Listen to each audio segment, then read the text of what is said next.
கற்றது உலகளவாகவும் கல்லாதது கைமண் அளவாகவும் இருக்கட்டும்.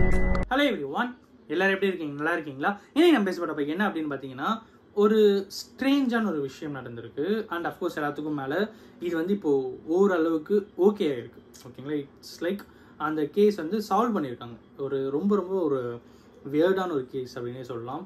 இந்த வீடியோவில் நம்ம அதை பற்றி தான் பேச போகிறோம். என்ன அப்படின்னா, ஒருத்தரை உயிரோடவே புதைச்சிட்டாங்களா அப்படின்ட்டு ஒரு பக்கம் ஒரு கேள்வி. இன்னொரு பக்கம் அவரை நாங்கள் பார்க்கவே இல்லை, ரொம்ப டேஸ் ஆச்சு பார்த்து, திடீர்னு கேட்டால் அவர் சாமி ஆகிட்டாங்கன்றாங்க அப்படின்னு சொல்லிட்டு ஒரு பக்கம் ஒருத்தர் சொல்கிறாங்க. என்ன ஆச்சு அப்படிங்கிறத இந்த வீடியோ உங்கள்கிட்ட நான் வந்து பேச போகிறேன். அண்ட் அஃப்கோர்ஸ் என்னென்னா கேரளாவில். ஸோ கேரளாவில் ஒரு பர்டிகுலர் ஏரியா, ஓகேங்களா? ஸோ அது வந்து எங்கே இருக்குன்னு பார்த்தீங்கன்னா, இந்த தமிழ்நாடு கேரளா பார்டரில், ஓகேங்களா, ஒரு பர்டிகுலர் ஏரியாவில் தமிழ்நாடுக்கும் கேரளாவுக்கும் பார்டரில் இருக்கிற ஒரு கேரளாவை ஸ்டேட்டை பிலாங் பண்ண ஒரு ஊர், ஓகேங்களா? அந்த ஊரில் ஒரு 73 to 78 வயசுக்குள்ள இருக்கிற ஒரு நபர். அவருக்கு 2 பசங்க இருக்காங்க, அவங்க ஒய்ஃப் இருக்காங்க, அப்புறம் அவங்க பசங்களோட ஒய்ஃபுங்க இருக்காங்க. ஸோ இது அவங்களோட ஃபேமிலி. அவங்க என்ன பண்ணுறாங்கன்னா, ஒரு கோவில் ஒன்று வந்து கட்டுறாங்க. அந்த கோவிலில் வழிபடுறாங்க. வழிபட்டுட்டே இருக்கும்போது ஒரு கட்டத்து மேலே என்ன ஆகுது அப்படின்னு பார்த்தீங்கன்னா, அங்கே இருக்கிற மக்கள் என்ன சொல்கிறாங்கன்னா, எங்களுக்கு வந்து ப்ராப்பராக அக்கௌண்ட்ஸ் டீட்டெயில்ஸ்லாம் கொடுங்க, ஏன்னா அந்த கோவிலேருந்து நிறைய பேருடைய ஃபண்டிங்கில் அந்த கோவில் நடந்திருக்கு அப்படிங்கிறோம், எங்களுக்கு அக்கௌண்ட்ஸ் டீட்டெயில்ஸ்லாம் வேணும் அப்படின்ற மாதிரி அவங்க கேட்டிருக்காங்க அப்படிங்கிறது தெரிய வருது. பட் லாஸ்ட் ஒரு 2-3 months அந்த கோவில் வந்து பூட்டியே கிடையாது, திறக்கவே இல்லை. என்னாச்சு என்ன அப்படின்னு கேட்கும்போது, அந்த பர்டிகுலர் நபருக்கு வந்து உடம்பு சரியில்லாமல் இருக்காரு, அவர் ரொம்பவே சீரியஸாக இருக்காரு, அதனால நாங்கள் கோவில் திறக்காமல் இருக்கோம் அப்படின்னு சொன்னால், சரி ஓகே, எப்பவுமே அவர் தான் வந்து மெயின்டைன் பண்ணுவார், எனக்கு அவர் இல்லை அப்படின்னா சரி ஓகே ஃபைன் அப்படின்ட்டு எல்லாருமே டேக் ஈஸியாக எடுத்துகிட்டு போயிட்டாங்க.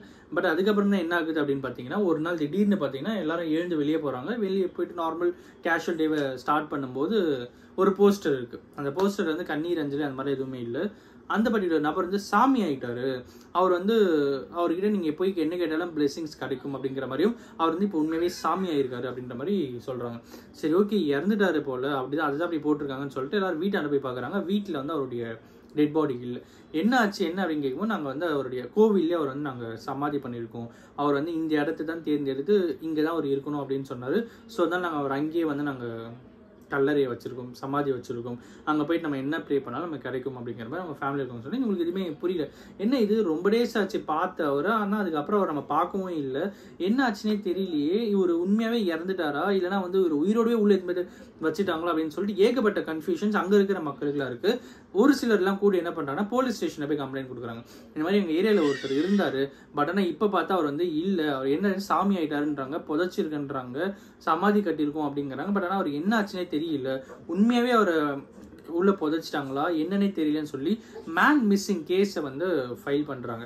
அதுக்கப்புறம் அங்கே போலீஸ்லாம் வந்து கேட்கும்போது அவங்க வந்து ஸ்ட்ரைக் பண்ணாங்க. அவங்க இல்லை, அது எப்படி நாங்களாம் விட மாட்டோம், நாங்கள் என்ன பண்ணாலும் பரவாயில்ல, நாங்கள் இந்த ஏரியா இந்த இடத்த வந்து நாங்கள் உடைக்க விட மாட்டோம் அப்படின்னு அவங்க வந்து ப்ரொடெஸ்ட் பண்ண ஆரம்பிக்கிறோம். உங்ககிட்ட எந்த கோர்ட் ஆர்டரும் இல்லை, எதுவுமே இல்லை, நீங்கள் எப்படி இங்கே வந்து சமாதியை உடைக்க முடியும் அப்படின்னு சொல்லி போலீஸ் கிட்ட கேள்வி கேட்டு அவங்க கிட்ட பண்ணாங்க. ஓ அப்படியா, சரி ஓகே அப்படின்னு சொல்லி அங்கே இருக்கிற சப் கலெக்டர் அவங்ககிட்டலாம் போயிட்டு ப்ராப்பராக பர்மிஷன்ஸ் வாங்கிட்டு சப் கலெக்டரே வந்துட்டாங்கன்னு நினைக்கிறேன். ஸோ அவங்கெல்லாம் வந்து அதுக்கப்புறம் அன்பாக்ஸ் பண்ணலாம் அப்படின்னு சொல்லிட்டு பேசப்படுறாங்க. பயங்கரமான ப்ரொடெஸ்ட் போகுது.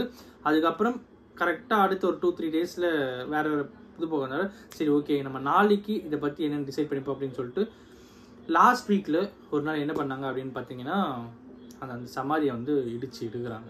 எடுத்தோடனே உள்ள அவருடைய உடல் வந்து கிடக்குது. அந்த உடல் சுற்றி ஃபுல்லாகவே வந்து சாம்பல்கள் இருக்குது அப்படின்னும், இந்த விபூதி சாம்பல்லாம் இருக்கும் பார்த்தீங்களா, அந்த மாதிரி சாம்பலில் இருக்குது அப்படின்ற மாதிரி எடுத்து அதுக்கப்புறம் அந்த உடலை வந்து போஸ்ட்மார்ட்டம் அனுப்புகிறாங்க. போஸ்ட்மார்ட்டமில் வந்து என்ன ஆகுது அப்படின்னு பார்த்தா, அவர் உண்மையாக உடல்நிலை சரியில்லாமல் இறந்துருக்கார் அப்படின்னும், அவருக்கு உடம்புல மேலே எந்த ஒரு இன்ஜுரிஸுமே இல்லை அப்படின்ற மாதிரி சொல்கிறாங்க. எதுக்காக இதெல்லாம் சொல்கிறாங்க அப்படின்னு பார்த்தீங்கன்னா, அங்கே வந்து நிறைய பிளாக் மேஜிக்ஸ்லாம் நடக்கும் கரெக்டுங்களா. ஸோ இவரை கொலை பண்ணால் சந்தோஷமாக இருக்கலாம், இவரை கொலை பண்ணால் எப்படி சொல்கிறது, நம்ம ரொம்ப ஹாப்பியாக ரொம்ப நிறைய சொத்துலாம் சேர்க்கலாம், நமக்கு பயங்கரமான ஒரு செல்வாக்கு வரும், பெரிய ஆளாகலாம். பட் ஆனால் இதெல்லாம் வந்து இந்த பிளாக் மேஜிக் பண்ணணும் அப்படின்ற மாதிரி நிறைய பேர் சொல்லுவாங்க. ஸோ இந்த பிளாக் மேஜிக்கு அங்கே நிறைய இருக்குது அப்படிங்கிறதுனால ஒருவேளை அந்த மாதிரி ஏதாவது கொலை செய்யப்பட்டிருப்பாரோ அப்படின்னு சொல்லி சேர்க்கும்போது மேலே எந்த ஒரு இன்ஜுரிஸும் இல்லை, உடல்நலம் சரியில்லாமல் தான் இறந்துருக்காரு அப்படின்னு போஸ்ட்மார்ட்டம் தெரியுது. பட் அதுக்கப்புறமும் கேஸ் ப்ரொசீடிங்ஸ் வந்து ஒரு பக்கம் வந்து போயிட்டுருக்கு. ஸோ இதுக்கப்புறம் என்ன ஆகுதுன்னு பார்த்தீங்கன்னா, இவரை வந்து அந்த உடல் அவங்ககிட்ட கொடுத்துட்றாங்க. அதுக்கப்புறம் அதே இடத்துல அவங்களை திருப்பியும் அங்கே புதைச்சிட்டு ஒரு சமாதி கட்டிடுறாங்க அப்படிங்கிறது தான் கேரளாவில் நடந்த ஒரு மிகப்பெரிய இன்சிடென்ட்.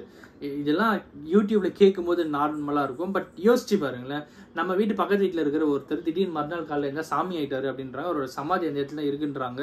அவர் என்ன ஆச்சுன்னே தெரியலன்னு சொல்லிட்டு எல்லாருமே அப்போ எல்லாருமே வந்து இந்த மாதிரி யாராவது என்ன ஒருத்தர் தெரிய நம்ம வீட்லேயே எங்கேயோ வேண்டாதவங்க இருக்காங்க, அவங்க கொலை பண்ணிடுறாங்க அப்படின்னா, கொலை பண்ணிட்டு இந்த மாதிரி ஏதாவது புதைச்சிட்டு இவங்க சாமி ஆயிட்டாங்க அப்படின்னு சொன்னால் எப்படி இருக்கும்? ஸோ இட்ஸ் அப்சல்யூட்லி இல்லீகல், கரெக்டுங்களா? ஸோ ஒரு ஒரு ஒரு டெத் நடந்ததுக்கான எந்த ஒரு சீக்வன்ஸுமே அங்கே இல்லாதது தான் மிகப்பெரிய கன்ஃபியூஷன்ஸ் வந்து கிரியேட் பண்ணுது.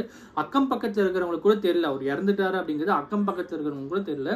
நார்மலாக ஒருத்தர் இறந்துட்டாங்க அப்படின்னா அவங்க டெட் பாடி எடுத்துகிட்டு வந்து வைப்பாங்க. ஸோ அதுக்கப்புறம் ரிச்சுவல்ஸ்லாம் நடக்கும், அதுக்கப்புறம் எடுத்துட்டு போவாங்க. இவ்வளோ பெரிய இன்சிடென்ட்ஸ் நடக்கும். பட் இந்த இன்சிடென்ட் எங்கேயுமே எப்பயுமே நடக்கவே இல்லை அப்படிங்கிறது தான் ஒரு மிகப்பெரிய சந்தேகத்தை கிரியேட் பண்ணி அதுக்கு பின்னாடி இவ்வளோ பெரிய விஷயங்கள் இருக்குது அப்படிங்கிறது தான் இந்த வீடியோவில் நான் உங்ககிட்ட பேசணும் அப்படின்னு நினச்சேன். அஃப்கோர்ஸ் இந்த வீடியோ நான் ஒருத்தருக்கு ஒரு இன்ட்ரெஸ்டிங்கான விஷயமா இன்னைக்கு நான் கேட்டேன்ப்பா அப்படின்னு நீங்கள் ஃபீல் பண்ணுவீங்க அப்படிங்கிற ஒரு நம்பிக்கையோட இந்த வீடியோ முடிக்கிறேன்.